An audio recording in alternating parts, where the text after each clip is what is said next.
ආත්තම්මේ හොදෙන්න මම හිතා. ආත්තම්මේ අයියේ හවසට තේ බොන්න මොනවා හරි හදමුකෝ අපිට. අපි එහෙනම් හවසට තේ බොන්න ලැවරියා හදමු. ලැවරියා? ඔව්. හා. වැඩ කරන කට්ටියක් ඉන්නවනේ. හා. මම ලැවරියා හදන විදිය දන්නේ නැහැ. හැබැයි මට මම හදන තාලේ පෙන්නන්නම්කෝ. හා එහෙනම් හදමු.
මේ පිටියක හදාගන්න නටන උණු වතුර ගන්න ඕනේ. නටන උණු වතුර අරගෙන ඒකට මේ ලුණු දානවා. ලුණු ටික රසපදමට.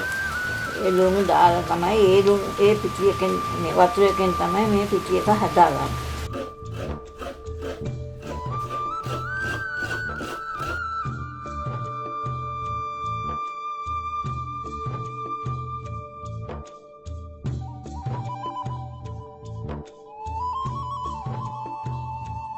සීනි ග්‍රෑම් 50ක් විතර හට්ටියකට දාලා ඒක කළු කරගන්න ඕන සීනි ටික.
ඉතින් මේ ලැවරියා ටික නම් හරි කෝපි ටිකකුත් වක් කරමු.